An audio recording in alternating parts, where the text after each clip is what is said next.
শুভেন্দু অধিকারী কিংবা সুকান্ত মজুমদার যে কোনো প্রোগ্রামে কিংবা রাস্তায় বেরোলেই জয় বাংলা স্লোগান শুনতে হচ্ছে।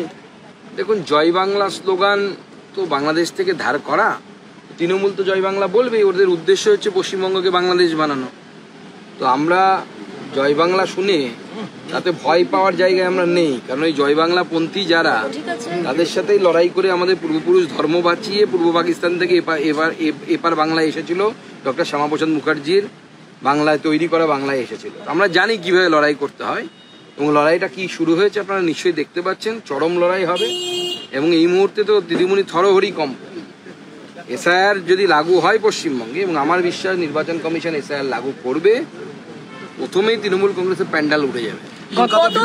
দুজন বাংলাদেশে গ্রেপ্তার হয়েছে, তাদের ভারতীয় পাসপোর্ট আছে, তার ওয়াইফের যে ওয়াইফ, তার আধার কার্ড, ভোটার কার্ড সব ভারতীয়। তারা বাংলা ভাষায় নিশ্চয়ই কথা বলেন, নিশ্চয়ই আপনারা দেখেছেন ক্যামেরাতে, নিশ্চয়ই তারা বাংলা ভাষায় কথা বলেন। আমরা এটাই তৃণমূল কংগ্রেসকে বলছি, তৃণমূল কংগ্রেসকে এটাই বলছি যে বাংলা ভাষায় কথা বললেই সেই বাঙালি হলেই সে ভারতীয় হয় না। বাংলা ভাষায় শেখ হাসিনাও কথা বলে, মোহাম্মদ ইউনিসও কথা বলে, খালেদা জিয়াও কথা বলে, কিন্তু তারা ভারতীয় নন। বাংলা ভাষায় কেউ কথা বললে পরেই সে ভারতীয় হতে পারে না। আর যে পাসপোর্টের কথা বলছেন, পাসপোর্ট তৈরিতে মূল যে বিষয়টি থাকে সেটি হলো লোকাল পুলিশের এনওসি। লোকাল পুলিশের কাছ থেকে এনওসি নিতে হয়, এবং পশ্চিমবঙ্গ পুলিশের কাছে আপনি পয়সা না দিলে সেই এনওসি পাবেন না। পশ্চিমবঙ্গ পুলিশ এমন ব্যবস্থা করে রেখেছে। সেই পশ্চিমবঙ্গ পুলিশ এবং এই পয়সা তুলে তুলে কত বাংলাদেশিকে যে পাসপোর্ট পাইয়ে দিয়েছে, যে পাসপোর্টকে ভারতবর্ষের এসআইআর থেকে শুরু করে সব ধরনের এই যে নিরীক্ষণগুলো হয়, সেই নিরীক্ষণে সব থেকে গুরুত্বপূর্ণ তথ্য হিসেবে ধরা হয় পাসপোর্টকে, সব থেকে ওয়েটেজ দেওয়া হয় এই পাসপোর্টকে। সেই পাসপোর্টকে মমতা বন্দ্যোপাধ্যায়ের সরকার জল ভাতে পরিণত করেছে।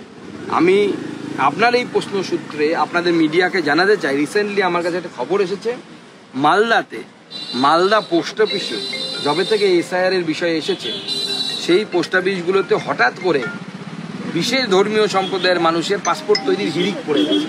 আপনারা নিজেরাও খোঁজ নিয়ে দেখুন, আপনাদের মালদায় যদি প্রতিনিধি থাকে সেই প্রতিনিধিদেরকে পাঠান, দেখতে পাবেন পাসপোর্ট অফিসে হঠাৎ করে পুলিশি ডকুমেন্ট তৈরি হয়ে যাচ্ছে, সমস্ত ডকুমেন্ট চলে আসছে। তারপরে পাসপোর্ট ডিপার্টমেন্ট যদিও ভারত সরকারের আন্ডারে কাজ করে, কিন্তু যেহেতু সমস্ত ডকুমেন্ট পশ্চিমবঙ্গ পুলিশ থেকে শুরু করে সবাই তৈরি করে হাতে দিয়ে দিচ্ছে, বিশেষ ধর্মীয় সম্প্রদায়ের মানুষদেরকে নাগরিক বানানোর জন্য জোর করে এই ধরনের একটা চক্রান্ত চলছে বাংলার ডেমোগ্রাফি জনবিন্যাসকে পরিবর্তন করা। গত 3 মাসে 500-রও বেশি ইমিগ্রেশন অনুপ্রবেশকারী ধরা পড়েছে বা জাদে এসেছে। এরা মেডিকেল ভিসা নিয়ে আসছে এবং কি বেরিয়ে যাচ্ছে, এই বসতির সঙ্গে মিলে যাচ্ছে। দেখুন, 1971 সালে বাংলাদেশ তৈরি হওয়ার পর প্রথম একটা বড় ইমিগ্রেশন হয়েছিল 1947 সালে। 1971 সালে বাংলাদেশ হওয়ার পর থেকে প্রতিনিয়ত সেখান থেকে মানুষ এই ভারতবর্ষে এসে ভোটার কার্ড, আধার কার্ড তৈরি করেছে। এটা সত্য, এটা কেউ অ্যাকসেপ্ট করুন, কেউ হয়তো বালিতে মুখ ঢুকিয়ে থাকতে পারেন, কিন্তু এটা অস্বীকার করার জায়গা নেই। আমি যেহেতু সীমান্তবর্তী এলাকার মানুষ, আমি ছোট থেকে ওখানে বড় হয়েছি, স্কুলে পড়েছি। আমরা স্কুলে দেখেছি বছর পর বছর বাংলাদেশ থেকে, আমাদের থেকে একটু বয়সে বড়, তারা এই পাড়া বাংলায় আসতে বাধ্য হবে। এটা ঐতিহাসিক সত্য। তার জন্যই আমাদের কেন্দ্র সরকার সিএ এনেছে, কারণ ওখানে বাঙালি হিন্দুরা থাকতে পারছে না। কি করবে? চোখের সামনে মেয়ের ইজ্জত নিতে দেখবে? সম্ভব? কোনো বাবা মায়ের পক্ষে পালিয়ে আসতে বাধ্য হচ্ছে। সুকান্ত, একটা প্রশ্ন ক্যামেরার দিকে তাকিয়ে, এসআইআর নিয়ে এবার বিতর্কের মাঝেই শিলিগুড়িতে পোর্টাল চালু করেছে পুলিশ, যেখানে অনুপ্রবেশকারী খোঁজার জন্য পোর্টাল চালু হয়েছে। যদি অনুপ্রবেশকারী নাই থাকে, তাহলে পুলিশ কেন পোর্টাল চালু করছে? দেখুন, পুলিশও জানে অনুপ্রবেশকারীতে রাজ্য ভর্তি। সবে নির্বাচন কমিশন টাইট দিতে শুরু করেছে, স্ক্রু ঘোরাচ্ছে সবে। 3টে অবধি সময় দিয়েছে তো চিফ সেক্রেটারিকে, 3টে অবধি সময় দেওয়া আছে ওই 4 জন অফিসার যারা ভোটার লিস্টে কারচুপি করেছিল তাদের বিরুদ্ধে ব্যবস্থা নেওয়ার জন্য। দেখুন না কি হয় ধীরে ধীরে। সবে তো ট্রেলার দেখানো শুরু হয়েছে, এরপর অনেক বাকি আছে ফিল্ম। নির্বাচন কমিশন যদি কড়া হাতে ধরে, এই রাজ্য সরকার ট্যাফু করতে পারবে না এবং 50-এর নিচে সিট নেমে যাবে। আইপ্যাক থেকে কি চুক্তি ভিত্তিক যারা বিএলও তাদেরকে নিয়োগ করা হচ্ছে? কারণ শুভেন্দু অধিকারী এরকম একটা অভিযোগ করছেন যে মুর্শিদাবাদের লালগোলায় এরকমের বিএলও পড়ে গেছে।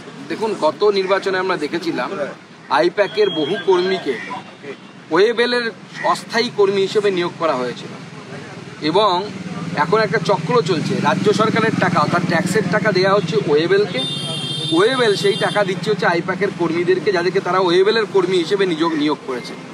আর এই ওয়েবেলটা দেখার কাজ পুরোটা করতে হচ্ছে রাজীব কুমার।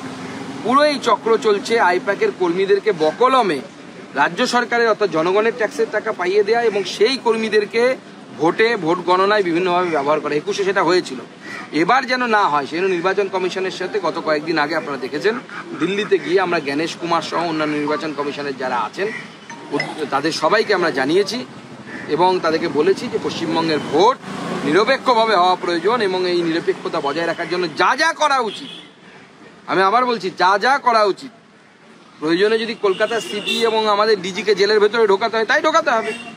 যদি এসআইআর করতে না দেয়, পশ্চিমবঙ্গ পুলিশ নিয়ে আপনি বেগবাগান, আপনি রাজাবাজার, সেখানে এসআইআর করতে পারবেন না, তাহলে সেন্ট্রাল